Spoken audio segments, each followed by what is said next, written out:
지난주에는 참 특별한 시간을 보냈습니다. 3부 예배 후에 우리 남성 재직들 전체가 함께 모여서 연합으로 귀한 교제하는 시간을 가졌습니다. 맛있는 고기도 먹었고요. 그리고 고기를 먹은 후에는 저희가 간단하게 예배하면서 또 율동을 하는 시간도 가졌습니다. 제 아내가 오랜만에 이제 남성들 앞에서 율동을 하는데 모든 남성들이 참 열심히 따라하시는 그 모습이 참 보기가 좋고 은혜가 넘쳤습니다. 또 사랑의 주님이라는 찬양 있잖아요. 사랑의 주님, 이거를 이제 남자들이 둘이 짝을 지어서 이렇게 막 나도 너를 사랑하며 섬기려 하는데 왠지 모르는 그런 가슴 뭉클한 시간을 보냈던 것 같습니다. 또 말씀을 간단하게 전하고요, 기도하는 시간을 가졌습니다. 그런데 남성들이 그 공간이 외부에서 저희가 진행을 했음에도 불구하고 참 정말 목소리가 터져라 이렇게 기도하시는 모습에 또 감동을 받았고요. 또 마지막에는 손에 손을 잡고 우리가 간절히 기도할 때에 우리가 정말로 남자들이 하나님 앞에서 좀 깨어났으면 좋겠다, 가정의 제사장으로 세워졌으면 좋겠다, 또 교회의 정말 리더들로 손을 들고 거룩하게 하나님을 예배하는 하나님의 사람들을 세워주시면 좋겠다고 그렇게 하나님 앞에 간절히 기도하는 그런 시간을 보냈습니다. 근데 기도가 마칠 즈음에 비가 조금씩 원래 내리기 시작했는데요, 정말 억수로 내리기 시작했습니다. 그래서 비가 막 엄청나게 떨어지는 그 가운데 다들 흠뻑 젖었지만 그러나 참 이상하게 참 행복하고 뭔가 감동 넘치는 시간이었어요. 그래서 왜 그런가 생각을 해보니까 우리가 예수님 안에서 함께 있으니까 비가 오지만 이렇게 참 즐거울 수 있구나, 참 행복할 수 있구나라는 생각이 들었고요. 그래서 억수로 내리는 비를 어쨌든 피해야 되잖아요. 다 젖었지만. 그래서 저희가 대형 그 천막 같은 것이 있었습니다. 그래서 그리로 다 뛰어간 다음에 교회당 안으로 들어가야 되잖아요, 건물 안으로. 그래서 그 천막을 네 사람이 이제 들고 그거를 전체가 이제 같이 대형 우산 삼아서 이동을 했던 그런 주일의 추억을 비디오 영상으로 담은 게 있는데요, 한 30초짜리 비디오인데 잠깐 어떤 일이 있었는지 한번 보도록 하겠습니다. 지금 비가 엄청나게 내리고 있습니다. 사진 좀 많이 찍어주세요. 네, 사진 찍고 있어요. 저 장면을 사진 찍어달라고 지금.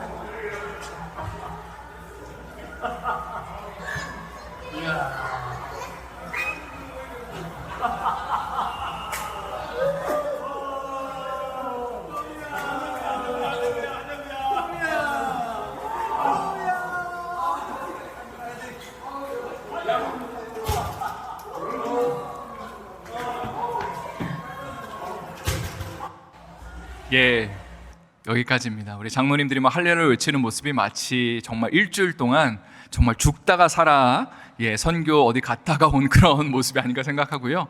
또 저 비디오의 맨 앞에 있었던 우리 홍성필 집사님은 비에 홀딱 젖으셔서 감기에 좀 걸리신 것 같은데 오늘 그래도 힘찬 모습으로 찬양을 인도해 주셔서 너무나 감사를 드립니다. 신앙생활을 하다 보면 우리의 삶 가운데 참 즐겁고 행복하고 그런 기쁜 일들이 필요한 것 같아요. 예배하는 가운데 하나님 부으시는 감동이 필요하고요, 하나님 부으시는 그런 은혜가 필요합니다. 또 성도들 간에 교제하면서 웃고 떠드는 것이 필요하죠. 그러나 신앙생활에 항상 기쁘고 즐거울 수만은 없는 것 같습니다. 왜냐하면 때로는요, 예수님이 나를 따라오려면 자기를 부인하고 날마다 제 십자가를 지고 나를 따라와야 된다고 그렇게 말씀하셨기 때문입니다. 마태복음 11장 28절부터 29절에 보면 두 가지 주님을 따르는 사람들에게 필요한 개념이 등장하는데요, 한번 다 같이 읽어보도록 하겠습니다. 시작. 수고하고 무거운 짐진 자들아 다 내게로 오라. 내가 너희를 쉬게 하리라. 나는 마음이 온유하고 겸손하니 나의 멍에를 메고 내게 배우라. 그러면 너희 마음이 쉼을 얻으리니. 여기서 예수님은 수고하고 무거운 짐진 자들을 향해서 이렇게 도전하고 계세요. 나의 멍에를 메고 내게 배워라. 그러면 너희가 진정한 쉼과 안식과 평안을 누리게 될 것이다. 그런데 이런 질문을 해보게 됩니다. 과연 예수님의 멍에를 메는 것이 정말로 편안하고 즐겁고 행복한 일일까요? 왠지 멍에를 맨다고 한다면 부담스러운 일이고 뭔가 짐을 지는 것 같은 그런 느낌이 들기 때문입니다. 그러나 예수님은요, 멍에를 매는 삶 가운데 진정한 평안과 기쁨과 쉼이 있다고 말씀하셨습니다. 다음 슬라이드를 한번 보시면 고대 근동 사회에서 이제 멍에를 매는 두 마리의 소가 등장하고 있습니다. 보통은 힘이 센 소가 멍에를 이끌게 되고요, 그 옆에는 조금 덜 힘이 센 소가 그 멍에를 따라가게 됩니다. 힘이 센 소는 예수님을 가리키는 것이고 옆에 있는 소는 우리 자신을 가리킵니다. 근데 우리가 예수님을 믿는 것이 멍에를 매는 것이라고 한다면 예수님이 우리의 삶의 멍에를 같이 쌍으로 이끌어 가시는 가운데 우리가 그 멍에를 잘 따라가면 쉼과 안식이 분명히 있을 겁니다. 그런데 반대로 예수님은 멈춰 계신데 우리가 우리 힘으로 우리가 원하는 방향으로 그 멍에를 이끌고 간다면 어떻게 될까요? 혹은 예수님은 어딘가로 가시는데 우리가 안 가려고 막 목을 이렇게 그 멍에를 막 버티면서 목에 힘을 주고 있다면 그건 역시도 쉼과 안식이 아니라 부담과 마음 가운데 고통이 가중되는 일일 것입니다. 한번 우리의 신앙생활을 돌아보기를 원합니다. 신앙생활에는 분명히 두 가지가 필요합니다. 멍에를 메고 주님께 배우는 것이 필요합니다. 나의 방식이 아니라 주님이 원하시는 방식대로 따라가는 것이 필요하다는 것이죠. 그러나 주님은 말씀하셨어요. 그 길은 쉼이 있는 길이다. 안식이 있는 길이고 평안이 있는 길이다 말씀하셨습니다. 한번 우리 자신을 돌아보기를 원해요. 그러면 나의 삶 가운데 정말로 주님을 따라가는 이 길에 진정한 쉼과 안식이 있는가? 기쁨이 있는가? 회복이 있는가? 아니면 주님을 따라가는 것이 왜 이렇게 힘들고 부담스럽기만 한지, 그렇게 하나님 앞에 불평하고 있는 것은 아닌지 우리가 돌아보기를 원합니다. 오늘 말씀의 제목은 왕과 종, 사자와 어린 양입니다. 모두 다 예수님을 표현하는 단어들입니다. 사실은요, 이 단어들이 서로 어울리는 단어들은 아니에요. 왕과 종, 이렇게 함께 할 수 없는 사람들이 이제 그렇게 나란히 지금 모여 있는 단어입니다. 사자와 어린 양도 마찬가지죠. 만약에 사자와 어린 양이 같이 있다면 사자가 어린 양을 잡아먹을 것입니다. 그런데 이 단어들은 예수님을 표현하는 단어들이라고 말씀을 드렸죠. 왜냐하면 예수님은요, 하나님의 아들로서 왕이신데 이 땅 가운데 종으로 오셔서 우리를 위해 십자가를 지셨습니다. 또 예수님은 거룩하시고 위엄이 있고 힘이 있는 사자와 같은 분이신데 순결한 양으로 십자가를 지셨죠. 바로 우리를 구원하기 위함입니다.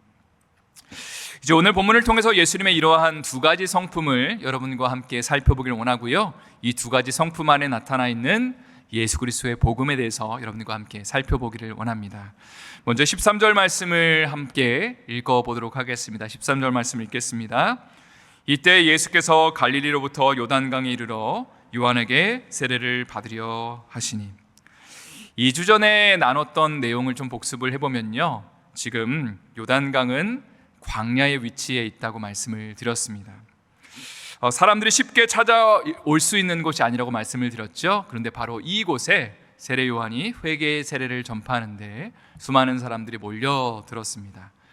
그 이유가 무엇이냐면 하나님의 영광이 임하고 하나님의 말씀이 임하니까 그 하나님의 음성을 듣기 위해서 많은 사람들이 그 광야 한 곳으로 몰려왔다는 것입니다. 사람들은 세례 요한에게 이런 질문을 던졌습니다. 당신이 메시아입니까? 그때 세례 요한이 이런 대답을 했죠. 아니요, 저는 메시아가 아닙니다. 저는 그저 메시아가 오실 길을 예비하는 사람입니다. 그는 자신을 이렇게 소개했습니다. 또 그분 메시아는 흥하여야 되겠고 높아져야겠고 나는 쇠하여야 합니다. 나는 낮춰져야 됩니다. 라고 그렇게 자기 자신을 표현하였습니다. 그런데 지금 방금 읽은 13절 말씀에서 예수님은 요한에게 찾아오셔서 이렇게 말씀을 하시는 거예요. 나에게 세례를 베풀어 달라. 그에 대해서 요한은 상당히 당황하면서 이렇게 대답을 합니다. 아니 예수님, 당신이 이 땅 가운데 메시아로 오신 분인데 제가 당신에게 세례를 받아야 되는데 어떻게 당신이 저에게 세례를 받으실 수 있습니까? 예수님은 다음과 같이 대답하십니다. 15절 말씀은 제가 읽겠습니다. 예수께서 대답하여 이르시되 이제 허락하라. 우리가 이와 같이 하여 모든 의를 이루는 것이 합당하니라 하시니 이에 요한이 허락하는지라. 예수님이 이렇게 말씀하셨죠. 이제 허락하라. 영어 성경에 보면요, 이렇게 되어 있습니다. 즉시 허락하라. 지체하지 말고 나에게 세례 주는 것을 허락하라.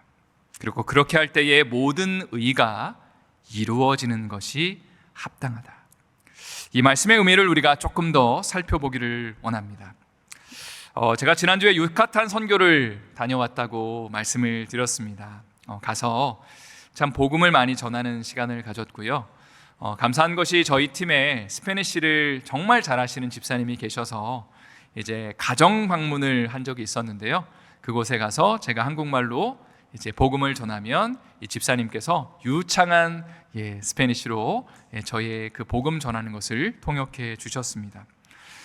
사형리를 전하면서요, 죄에 대한 이야기를 하면 참 공통적인 것이 무엇이냐면 남녀노소를 불문하고 모든 사람들이, 예수 안 믿는 사람들이 모두 다 죄에 대해서 공감하더라고요. 당신이 죄인이라고 하니까 맞다고, 그런 것 같다고 이렇게 고개를 끄덕였습니다. 한 번은 70살이 넘는 어르신에게 복음을 전하였는데요, 20년 가까이 이제 군인으로 복무를 했던 분이고, 주변의 분의 이야기를 들어보면 참 자기 고집이 세고 자기 지혜가 많은, 자기 지식이 많은 분입니다. 복음 전하는 게 쉽지 않을 것 같습니다 라고 그렇게 누군가에게 이야기를 들었던 어르신이었는데요, 또 이분 역시도 죄에 대한 이야기를 하니까 고개를 끄덕였습니다. 그리고 이런 설명을 들었습니다. 우리는 죄에 대한 문제를 해결하기 위해서 여러 가지 노력을 하죠. 선행을 하고 도덕적인 삶을 살아내고 그리고 종교를 갖습니다. 그리고 하나님을 믿습니다. 그러나 이러한 노력들이 우리의 죄 문제를 해결할 수는 없죠. 우리에게 죄의 문제를 해결할 수 있는 방법은 딱 한 가지가 있는데 바로 예수 그리스도를 믿는 것입니다. 그분은 하나님의 아들로서 이 땅 가운데 오셔서 우리를 위해 십자가에서 죽으시고 당신을 위해 죽으시고 그리고 부활하셨습니다. 예수님 믿으십시오. 그분을 받아들이십시오. 그분을 영접하십시오. 그러면 그분이 당신의 삶을 책임지실 겁니다. 죄의 문제를 해결하실 겁니다 라고 도전을 했는데, 이분이 고개를 끄덕이면서 예수님 영접하겠냐고 하니까 스페니쉬는 예스가 C더라고요. C라고 대답하더라고요. 그러면서 예수님을 영접을 하셨습니다. 성도 여러분, 우리가 예수님을 믿기 위해서 반드시 인정해야 되는 것 한 가지는 바로 죄에 대한 인정이라고 할 수 있습니다. 아무리 착하게 선하게 산 사람이라 할지라도요, 죄에 대한 문제를 인정하지 않으면 그 사람은 복음을 받아들일 수 없는 것이죠. 그런데 우리가 살펴보고 있는 마태복음 3장에서 요한은 죄사함을 베푸는 세례를 베풀었습니다. 이것을 회개의 세례라고 말할 수 있죠. 자, 그리고 예수님은 요한에게 세례를 달라고 요청하시면서 그렇게 할 때에 하나님의 모든 의가 이루어지게 될 거라고 그렇게 말씀하셨습니다. 이것이 무슨 의미일까요? 조금 전에 언급한 것처럼 요한의 세례는 죄를 씻기 위한 그런 용도로 사람들에게 베풀어진 것이죠. 그래서 많은 사람들이 죄에 대한 문제를 해결하기 위해서 요한에게 다가왔습니다. 그리고 죄를 씻는 그런 회개를 선포하면서 세례를 베풀었습니다. 그런데 요한의 세례는 한 가지 문제가 있었죠. 그의 세례를 받는다 하더라도 죄의 문제가 온전히 해결되지는 못하는 것이었습니다. 다시 말해서 죄에 대한 어떤 그 참여하는 마음과 어떤 그 통회하는 마음을 가지고 내가 선하게 살겠습니다, 하나님 앞에 정말 다가가기 위해서 내가 정말로 이제는 죄를 짓지 않고 살겠습니다 고백하면서 죄를 한번 씻는다 하더라도 또다시 죄를 짓게 되는, 또다시 넘어지게 되는 그런 어쩔 수 없는 한계를 가지고 있는 것이 바로 요한의 세례였다는 것이죠. 그래서 우리에게는요, 요한의 세례, 회개의 세례와 더불어서 예수 그리스도의 세례가 필요한 것입니다. 예수님은 원래 세례가 필요 없는 분이시죠. 왜냐하면 죄가 없는 분이시기 때문입니다. 그러나 그분은 세례를 받으셨죠. 그리고 얼마 지나지 않아서 죄가 없는 그분이 우리를 대신하여서 십자가를 지셨습니다. 그러니까 예수님이 세례를 받으신 사건은 예수님이 죄인인 우리와 동일시하시면서 내가 마치 너희와 동일하게 이 땅 가운데 와서 그리고 죄인이 되어서 너희와 동일하게 내가 세례를 받는다, 바로 그것은 예수님이 십자가를 지시겠다는 선언을 지금 수많은 사람들 앞에서 하고 있는 것입니다. 예수님은 그러면서 우리의 죄의 문제를 해결해 주겠다고 말씀하십니다. 힘들어하고 있고 넘어지고 있고 애타하고 있는, 아마 우리 가운데도 이런 문제들을 가지고 고민하면서 이 땅을 살아갈 겁니다. 주님을 위해서 살기를 원하는데 또 넘어지는 우리 자신, 또 실수하고 잘못하고 또 그 죄의 영향력으로 인하여서 우리의 마음이 너무나 공허하고 힘든 그 죄의 문제를 내가 해결해 주겠다라고 주님이 말씀하신다는 겁니다. 성도 여러분, 죄의 문제는요, 우리의 힘으로 해결하는 것이 절대로 아니죠. 누가 해결하시는 거예요? 예수님이 해결하시는 겁니다. 이 사실을 아는 것이 굉장히 중요합니다. 우리 가운데 많은 사람들이 죄의 문제를요, 내가 해결하려고 합니다. 주님을 믿는다고 고백하지만 여전히 내 힘으로 하려고 노력한다는 것이죠. 그러나 예수님이 제시하신 방식은 이거죠. 이와 같이 해서 모든 의를 이루는 것이 합당하다고 말씀하셨는데 두 가지가 필요합니다. 하나님의 의가 성취되기 위해서 두 가지 방법이 필요한데, 첫 번째는요, 요한의 회개의 세례, 두 번째는 예수 그리스도의 죄 씻음의 세례가 필요합니다. 무슨 얘기냐면요, 우리의 삶 가운데 하나님 앞에 있는 모든 죄악들, 연약함들, 완악한 마음들, 높아졌던 것들을요, 정말로 하나님 앞에 온전히 회개하는 마음이 먼저 필요해요. 그게 요한이 베푼 회개의 세례입니다. 하나님 앞에 간절히 눈물을 흘리면서 기도하는 가운데 하나님의 정말로 은혜와 긍휼을 구하는 그 회개의 그 고백들 가운데 그것만 있으면 안 되고요, 그 다음에 우리의 삶을 예수님 앞에 온전히 올려드리는 것이죠. 그럼 나머지는 주님이 우리의 삶을 책임져 주시는 겁니다. 이게 참 놀라운 신비인 것 같아요. 아니, 회개한다면 그 다음에 우리의 죄의 문제가 해결되나요? 고백할 수 있어요. 질문할 수 있습니다. 그러나 실제로 정말 그런 일이 발생하는 것 같아요. 주님을 온전히 믿고 신뢰하는 마음을 가지고, 예수님을 온전히 붙잡는 마음을 가지고 먼저 철저하게 회개하고 하나님 앞에 우리의 연약함을 온전히 아뢰면 그 다음에 예수님 앞에 우리의 문제들을 아뢰고 주님 앞에 십자가 앞으로 나가면 주님이 나머지는 책임져 주시고 주님의 그 평강과 안식을 허락하여 주신다는 거죠. 그 가운데 우리는 하나님의 영광을 누릴 수 있는 것입니다. 제가 최근에 읽은 조엘 비키 교수님의 믿음의 확신을 누리는 삶이란 책을 제가 좀 여러분과 함께 소개하고 싶습니다. 저는 참고로 한국어 책은요, 필라델피아에서 구입하면 되게 비쌉니다. 그래서 비싸서 한국어 책은 많이 못 사고요.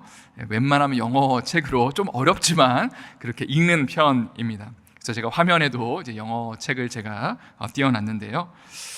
조엘 비키 교수님은 이런 이야기를 합니다. 참 의미심장한 얘기를 하는데, 어떤 사람은 구원을 받았음에도 불구하고 구원의 확신을 제대로 누리지 못하고 있습니다. 그리고 어떤 사람들은 구원을 받지 못했음에도 당연히 구원받았다고 착각하면서 신앙생활을 한다는 거죠. 둘 다 건강하지 못한 모습입니다.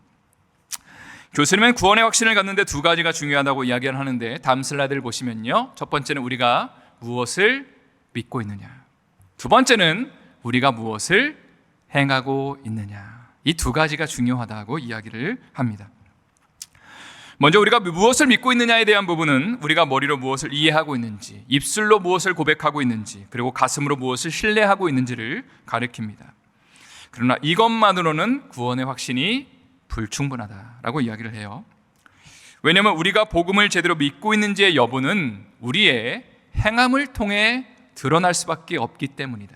그러니까 우리의 삶의 열매들을 보면 정말 제대로 믿고 있는 게 맞는지가 드러나게 된다는 거예요. 그러니까 내가 무조건 믿습니다 하는 것만으로는 그 사람의 정말 믿음이 진짜인지 가짜인지는 정확하게는 알 수 없어요. 물론 하나님은 아시겠지만 더 확실하게 알 수 있는 것은 우리의 삶의 열매들이 무엇이 나타나고 있는지를 볼 필요가 있다는 것입니다.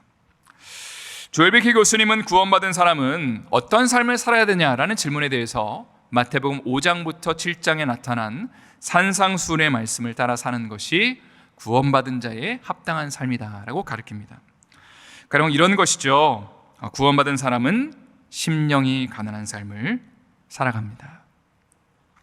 또 구원받은 사람은 의에 줄이고 목마른 삶을 살아갑니다. 그리고 구원받은 사람은 누군가가 나의 오른뺨을 치면 나의 왼쪽 뺨을 내주는 삶을 살아갑니다. 혹 편을 가르고 누군가를 정죄하는 삶을 살지 않고요, 하나됨을 추구하며 품고 안아주는 삶을 살아갑니다. 물론 이러한 삶을 완벽하게 살고 있는 사람은 이 지구상에 한 사람도 없을 것입니다. 그러나 적어도 구원받은 사람은 이러한 삶을 지향한다는 거죠. 추구한다는 거죠. 예수님을 닮기를 원하는 마음을 가지고 주님의 그 말씀대로 살아가기를 부단히 노력하고 애쓰는 것이 마땅히 구원받은 자의 삶이라는 것입니다. 그런데 오늘날 한국교회가 가진 가장 큰 문제점 중 하나는 무엇이냐면, 예수님 믿는 고백은 넘치는데 감격과 눈물과 은혜는 있는데 삶이 따라오지 않는다는 거죠. 그러니까 이런 얘기가 있습니다. 예배당에서 눈물 흘리고 감동받고 난 다음에 교회 주차장에 나가서 성도들과 싸움을 한다라는 그런 이야기가 있습니다. 이거 정말로 저와 여러분에게 참 우리의 삶을 좀 돌아보게 만드는 그런 이야기가 아닌가 생각합니다. 성도 여러분, 이 시간에 도전하고 싶은데요, 신앙생활에는요 딱 두 가지밖에 없는 것 같아요. 어떤 두 가지냐면요, 예수님을 믿는다고 말하고 믿는 대로 사는 삶을 추구하는 겁니다. 십자가 앞에 내가 못 박혔다고 고백하면서 정말로 내가 죽은 것처럼, 내가 사는 것이 아니라 예수님이 정말로 사시는 것처럼 나는 이미 죽었습니다, 나는 이 세상에 사는 것이 아닙니다 고백하면서, 물론 힘들고 온열이 발생할 때에 마음이 무너지죠. 힘들죠. 그러나 나의 정체성이 십자가 앞에 나는 죽은 존재입니다 고백하면서 그 자리로 나가는 삶을 사는 것이 첫 번째 옵션이고요, 두 번째는 아예 예수님 믿지 않는다고 말하면서 내 마음대로 사는 삶입니다. 그런데 문제는요, 예수님 믿는다고 말하면서 내 마음대로 사는 삶이 문제라는 것이죠. 여러분, 우리가 이 둘 중에 하나만을 선택할 때에 이 한국교회의 소망이 있고 우리가 빛과 소금의 역할을 감당할 수 있게 되는 것입니다. 이제 오늘 본문의 16절과 17절 말씀을 한번 우리 읽어보도록 하겠습니다. 16절 17절 말씀 읽겠습니다. 시작. 예수께서 세례를 받으시고 곧 물에서 올라오실새 하늘이 열리고 하나님의 성령이 비둘기같이 내려 자기 위에 임하심을 보시더니 하늘로부터 소리가 있어 말씀하시되 이는 내 사랑하는 아들이요 내 기뻐하는 자라 하시니라. 예수님은 세례 요한에게 세례를 받으셨죠. 그리고 물속으로 들어가셨다가 물 밖으로 나오실 때에 어떤 일이 있었죠? 하늘이 열리고 성령이 비둘기같이 임하였다. 그리고 하늘에서 하나님의 그 소리가 들렸는데요, 이렇게 주님이 말씀하십니다. 이는 내 사랑하는 아들이요 내 기뻐하는 자다. 그렇게 주님이 말씀하셨습니다. 이 말씀에서 우리는 두 가지 중요한 영적인 원리를 배우게 됩니다. 첫 번째는요, 하나님은 자기를 낮추는 사람을 높여주신다는 겁니다. 다음 슬라이드 보여주시면 감사드리겠습니다. 저를 한번 따라 하시면 좋을 것 같은데요, 힘차게 한번 따라해 주시죠. 자기를 낮추면, 조금 더 힘차게요. 자기를 낮추면 하나님이 높여주신다. 이것이 예수님의 세례 사건에 나타나는 첫 번째 영적인 원리입니다. 앞에서 나눈 것처럼 예수님은 죄가 없는 분이셔서 세례를 받으실 필요가 없으셨습니다. 그러나 자신과 죄인을 동일시하시면서 세례 요한에게 세례를 받으셨죠. 그런데 그걸로 끝나는 것이 아니고 물 밖으로 나올 때에 성령의 비둘기 같은 역사가 일어나면서 하나님이 예수님을 높여주시는 역사가 있게 됩니다. 예수님은 자기를 낮추셨는데 하나님이 그분을 높이시고, 그리고 나가서는 십자가를 나중에 지셨는데 하나님이 그분을 부활시키게 하시고, 그리고 모든 이름 위에 뛰어난 이름을 주시는 그런 역사를 일으키시게 됩니다. 이 말씀을 우리의 삶 가운데 한번 적용해 보면 어떨까요? 여러 가지 예들이 있겠지만 그냥 하나의 예를 들어본다면, 누군가와 관계를 맺으면서 여러분 혹시라도 힘들고 어려운 일이 발생할 때 여러분은 어떻게 반응하십니까? 보통은요, 다른 사람에게 나의 억울함을 호소하고 싶지 않으십니까? 나를 좀 알아달라고. 그러니까 내가 높임받고 싶은 거죠. 내가 조금 더 옳다는 것을 다른 사람들에게 증명하고 싶은 거죠. 그러니까 다른 사람들에게 내 얘기 좀 들어봐 하면서 그렇게 공감대를 형성하고 때로는 계파를 형성하는 모습을 보게 됩니다. 그러나 성경적인 원리는요, 우리가 우리 자신을 높이면 하나님이 우리를 높이지 않으십니다. 여러분 꼭 그것을 마음에 새기십시오. 사람에게 인정을 받는 것이 때로는 좋은 것 같지만, 그러나 그런 사람을 하나님은 높이지 않으신다고 하나님이 말씀하시죠. 오히려 예수님이 걸어가신 길은 자신을 낮추시는 길이었습니다. 우리도 주님 따라가려면요, 외롭고 힘들 때가 많다는 거죠. 그러나 주님이 말씀하시는 거예요. 그 길은 결코 외로운 길이 아니야. 내가 인정하는 길이고, 내가 알아주는 길이고, 내가 함께하는 길이야. 주님 말씀하십니다. 그렇기 때문에 어떤 힘들고 어려운 일이 발생했을 때에 제가 여러분에게 추천드리고 싶은 것은요, 하나님의 존전 앞에 나와서 기도하는 것입니다. 다른 사람 알아주지 않아도 괜찮아요. 사람들이 나를 무시하고, 야, 너는 왜 가만히 있냐 하면 사실 마음이 상하고 힘들잖아요. 어렵잖아요. 그런데 사람과 상대하지 않고 하나님 앞에 나와서 울부짖고 기도하고, 하나님 정말 나를 낮추면서 내가 내 삶을 드릴 테니까 주님 나를 좀 알아달라고 할 때 주님 말씀하시는 거, 그죠? 그래, 내가 너의 삶을 알아줄게.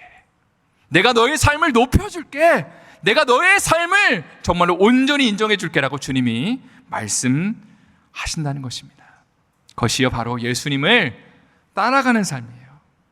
사람들에게 인정받는 것이 예수님을 따라가는 삶이 아니고요, 외롭고 힘들지만 주님이 걸어가신 그 길, 나를 낮추는 삶을 사는 것, 그리고 그때에 주님이 우리의 삶을 높여주시고 올려주시는 것이 주님이 기뻐하시는 길입니다. 오늘 본문을 통해서 우리가 배우게 되는 두 번째 영적인 교훈은요, 왕이 종이 되고, 좀 말이 어렵습니다. 그리고 사자가 어린 양이 되는 것이 복음의 핵심이라는 겁니다. 앞서 나눈 것처럼 이 두 가지 개념은요, 서로 어울리는 개념이 아니죠. 그런데 예수님의 물속에서 올라오실 때에 하나님은 이렇게 말씀하셨습니다. 이는 내 사랑하는 아들이요 내 기뻐하는 자다. 다음 슬라이드를 좀 보여주시면 감사를 드리겠습니다.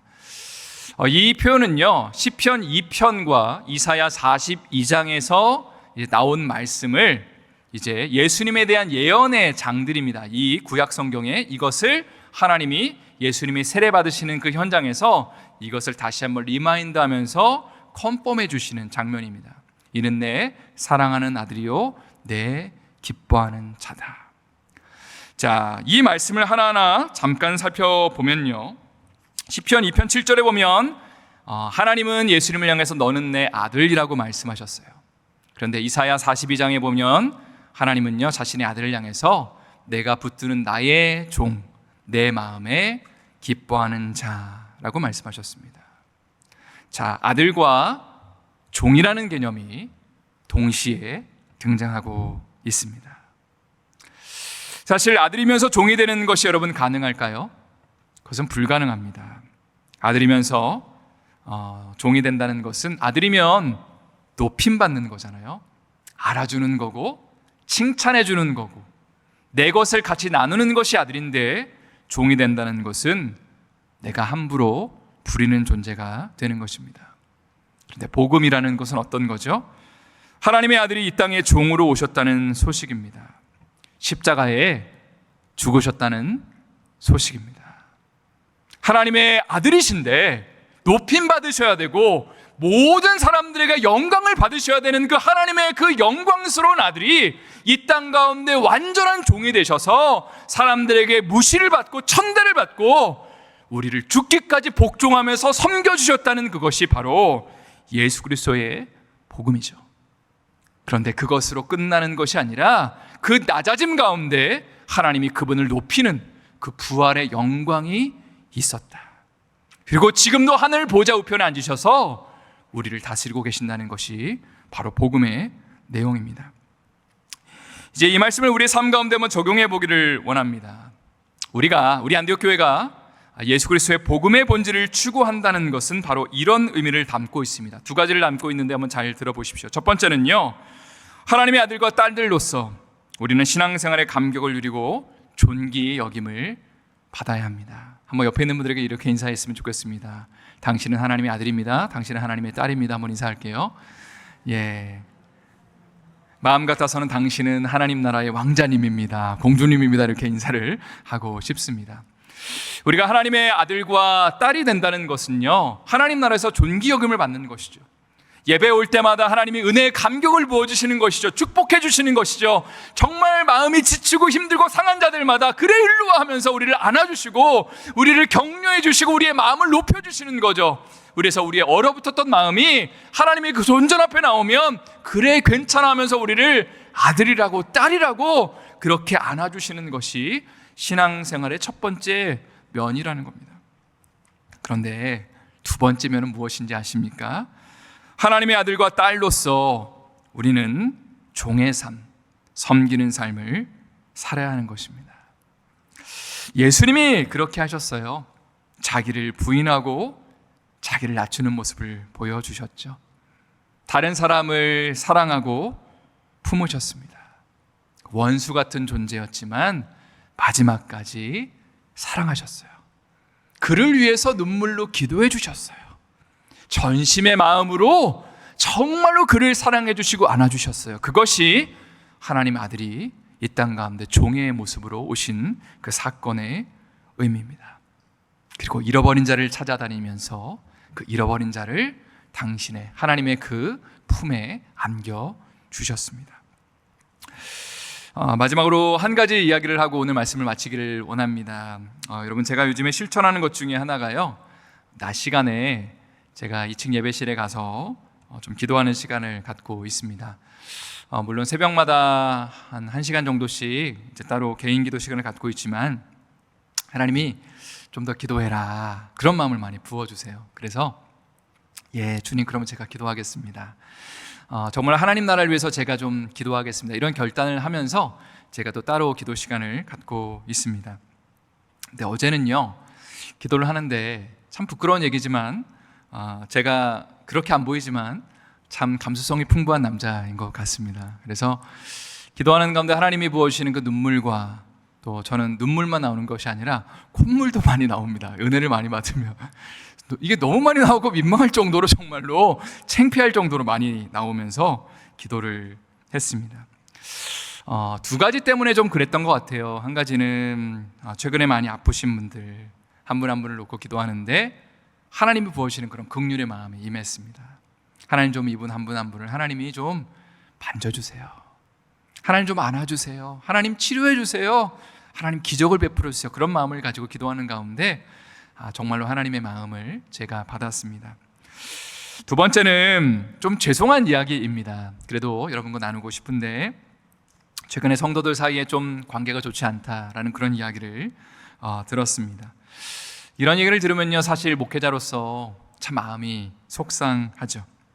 그런데 하나님이 기도하는 가운데 이 목자의 마음을 부어주시더라고요. 아비의 마음을 부어주셨습니다. 우리는 어떤 일이 발생했을 때에 누가 더 잘했는지 또 못했는지를 따지겠지만 하나님이 저에게 주셨던 마음은 이런 거였어요. 하나님, 다 제 잘못이네요. 하나님, 제 문제이네요. 다. 하나님, 제가 다 회개합니다. 하나님, 정말로 제가 하나님 앞에 울면서 이분들을 한 분 한 분을 놓고 정말로 간절히 기도할 테니까 하나님이 은혜를 베풀어 달라고, 긍휼을 좀 베풀어 달라고 그렇게 막 간절히 기도하는데 정말 아비의 마음이 생각이 났습니다. 정말 자기의 자식들을 향해서 정말로 울면서 하나님 앞에 한 사람 한 사람을 올려드리는 그 마음을 하나님 저에게 주셨어요. 그래서 그 마음 가지고 막 기도하는데 정말로 이런 표현을 누가 쓰시더라고요. 상수도 하수도가 다 터졌다.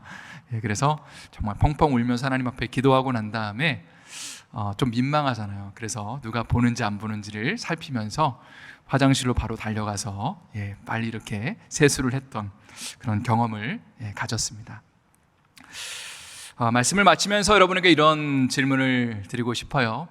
하나님이 기뻐하시는 성숙이라는 것이 무엇일까요? 하나님 우리의 삶 가운데 원하시는 열매라는 것이 무엇일까요? 물론 성경을 많이 아는 것, 또 기도를 많이 하는 것, 봉사를 많이 하는 것, 헌금을 많이 하는 것, 예배를 빠지지 않는 것, 다 중요한 성숙의 모습들이죠. 그러나 이 모든 것들은 은혜를 추구하는 수단들이고요, 결국은 은혜를 통해서 우리가 추구해야 되는 그 열매라는 것이 있습니다. 우리가 이런 것들을 통해서 은혜를 받았다면 우리는 바로 우리의 궁극적인 골은 아비의 마음을 품는 것, 어미의 마음을 품는 것이 우리의 삶을 향한 하나님의 부르심이라고 믿습니다. 누군가를 향해서 정말 엄마 아빠의 마음을 품는 거죠. 교회에 어떤 문제가 발생했을 때에 불평하거나 가십하는 것이 아니라 정말로 내가 먼저 무릎 꿇고 제일 앞에 나와서 하나님 앞에 긍휼을 구하고, 하나님, 이게 저 때문에 그렇습니다. 내가 기도하지 않아서 이런 것 아닙니까? 하나님, 정말로 긍휼히 여겨 주십시오 라고 그렇게 아비의 마음을 가지고 어미의 마음을 가지고 기도하는 것이 정말로 예수님이 이 땅 가운데 보여주신 정말 목자의 마음이고, 그리고 왕으로서 종의 모습을 보여주신 그 섬김의 그 표본이고 우리의 삶을 향한 도전이라는 사실입니다. 저는 안디옥 교회에 좀 이런 성도들이 넘쳐났으면 좋겠어요. 문제가 생길 때에 누군가를 손가락질을 하는 사람들이 아니라 내가 먼저 무릎 꿇고 하나님 앞에 나와서 기도하는 사람들, 울면서 하나님의 은혜와 긍휼을 구하는 사람들, 정말로 그 예수님의 그 마음을 생각하면서 주님은 어떤 마음을 가지고 그 죄인들을 섬기셨는지, 그 죄인들을 위해서 자신의 몸이 왜 찢기셨는지를 좀 묵상하면서 주님, 나도 그 길 가겠습니다. 주님, 나도 주님 따라서 다른 사람들을 섬기겠습니다 고백하며 결단하는 성도들이 넘쳐나는 교회, 그런 우리 안디옥 교회 될 수 있기를 예수님의 이름으로 축원합니다. 다시 한번 예수님의 이름으로 축원합니다.